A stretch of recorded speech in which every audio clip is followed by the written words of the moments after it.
Hi everybody and welcome back to my channel.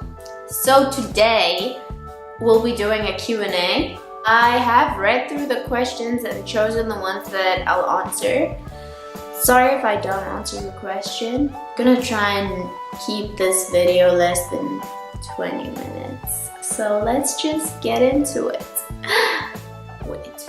If you haven't yet, please subscribe to my channel and turn on the notification bell and like this video if you don't hate it, you know? Thanks!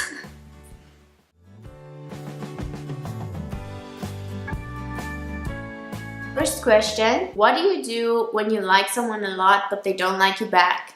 Get over them? I'm sorry. The thing is just, you can't make someone like you. Honestly, if you can't live without someone, then you are making that person your God, and that is not healthy either. So you need to prioritize, know that your identity lies in God, and even though it still hurts, like, you have to move on, because at the end of the day, you can't make someone like you. Next question, lessons you've learned in relationships. So many lessons.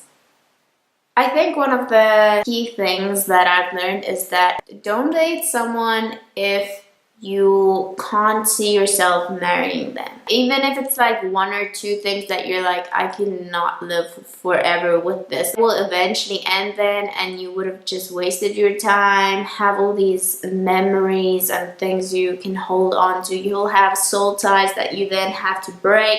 It's just a whole mission, and in my opinion, it's just not worth it. Also, I think the other thing is like, don't date someone who isn't pushing you towards God. Again, this is my personal opinion. You can do whatever you want, and you can date non-Christians if you want, but out of my experience, if you truly regard God as your number one, I would advise you to date someone who has the same view of God and who pushes you to pursue Him more, because it's already so easy to get distracted in life and like not pursue God. I feel like when you're in a relationship, someone else is also your priority, takes a lot of your time. It's even like it's easier to then like leave God behind. So it just helps when you have someone who is also pursuing God with everything. How do you go about changing the way I experience quality or quiet time with God? I think the first thing about quiet time is don't pressure yourself. I often do this as well. Like, I just feel like my quiet time isn't that fruitful, but sometimes it's not. I mean, it's great when it is fruitful, but it's so important to put aside time for God. I would advise anyone to start with 10 minutes in the morning or 10 minutes at night. It depends on whether you're a morning or a night person.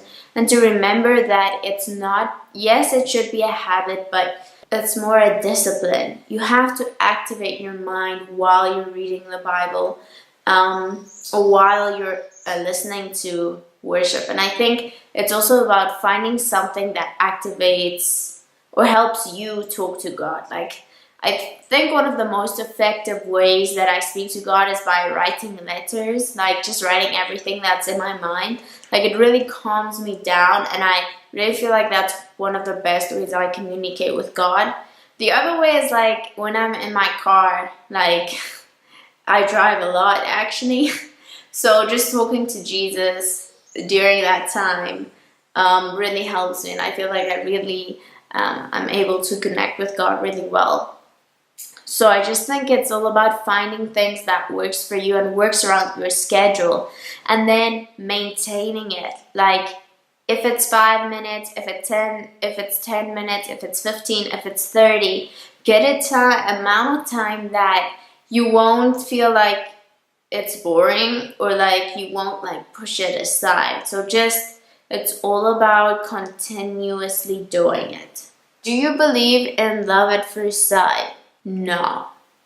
I think I believe in like attraction at first sight or infatuation at first sight. Definitely. I don't believe it's love though. Yeah. What's your favorite book after the Bible? Basically, I don't know what my favorite book is. It's not like I never read, but I don't read that often because I feel like I don't have time. In actual fact, I definitely do have time, but I'm not putting aside enough time. Like 2 of the recent books I've read that isn't like at all related to faith, but I really enjoyed is firstly John Green's last book, Turtles All the Way Down. I mean, I know people feel John Green is overrated, but you know, he's just so good with like describing things. Like, I really enjoyed it. The exact opposite of okay. It's just a fun book, but it's so freaking amazing. I love it so much, and the second one is coming out like next month, I think. You should really read it, like, especially if you're a girl. I mean, if you're a guy, you might not like it, but you can still read it.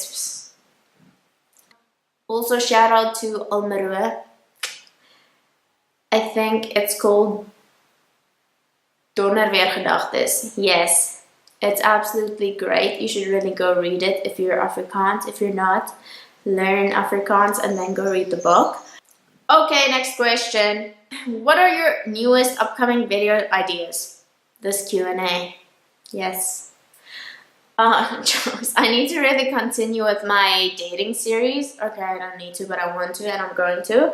And then also, we're gonna talk about identity and sexuality and sex, like the combination of sexuality, sex, and your identity. So that will happen soon. I'm also going to Cape Town from the 21st to the 29th. And I'm gonna film a lot of things. Like, I'm gonna do like a base tour, I think.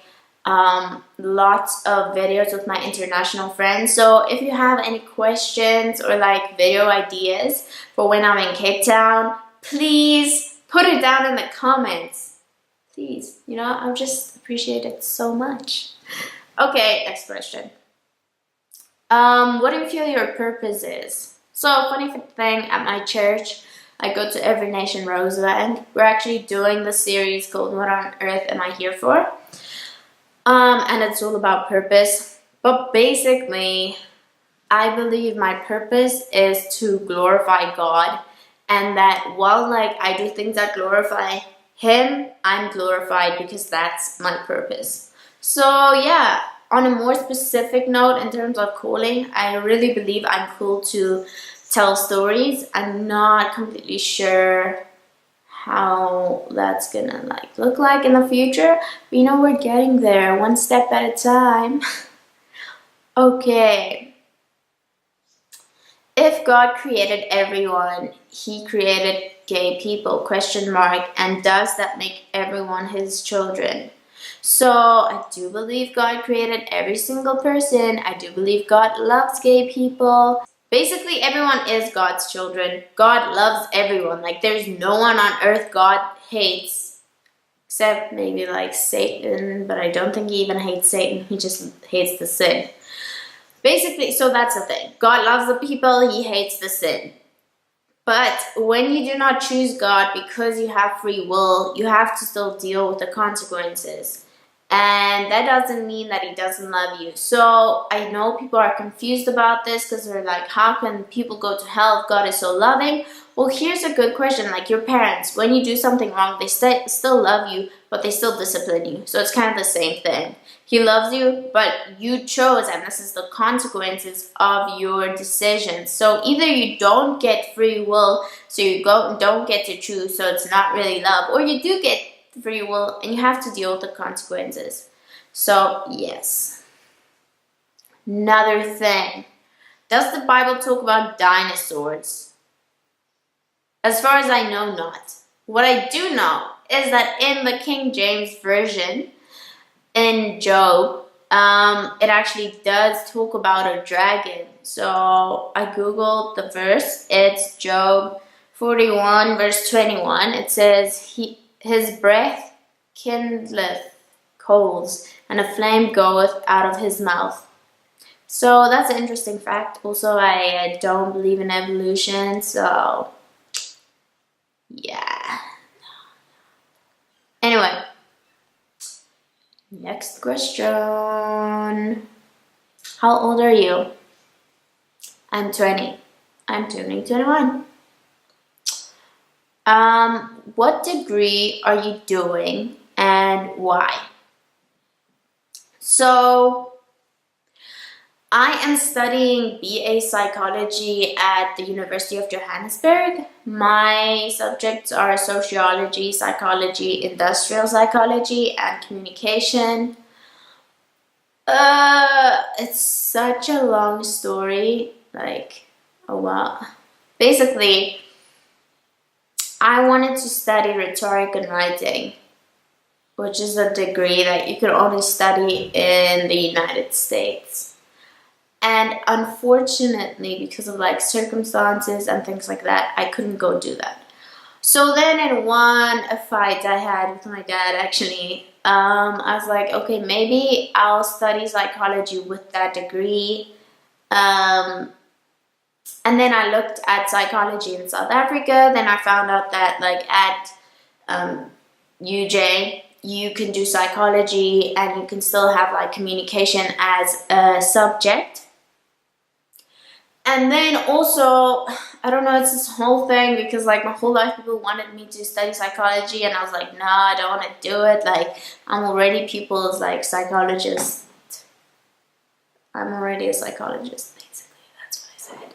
Yeah, I was like, I don't have to study this, you know, I'm just counseling people anyways. And then I also got this prophecy that I have a counselor's anointing and I was like, this makes so much sense. I understand now why these random things happen in my life. Anyway, then I basically just applied, got accepted, now I'm studying psychology. I do love it so much. If you don't know this, you have to do your master's degree to actually practice as a psychologist, which means you have to study for like 6 years, you know, so you might as well like study medicine and become a doctor. Anyway, I'm still figuring out whether I'm going to do my master's degree and practice as a psychologist, because if you saw my Instagram story, someone asked, or like this media company asked me whether I wanted to start my own podcast. So right now I'm doing YouTube channel. I am starting a podcast. I'm also doing videos on this other ministries platform with the name Gedagtes. You should follow them. Some of the things are in English as well. And it will probably start around April, May-ish. And then I also just started this kombucha company with my best friend called Kontrai Kombucha. So there's just a lot of things going on right now. I don't know where these things will lead. I'm also planning on maybe going overseas next year. So, you know, it's a journey. But we trust God because He knows best. Just take one step at a time.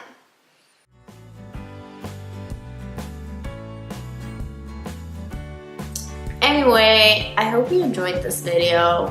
Hopefully it was a bit shorter than the previous one. Also, on my previous video, thank you so much for all your feedback, for your comments, for your likes, for the people who personally like shared their stories and testimonies with me. I really appreciate it so much.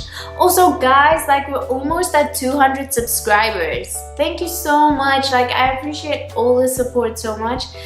I should stop saying so much, that much.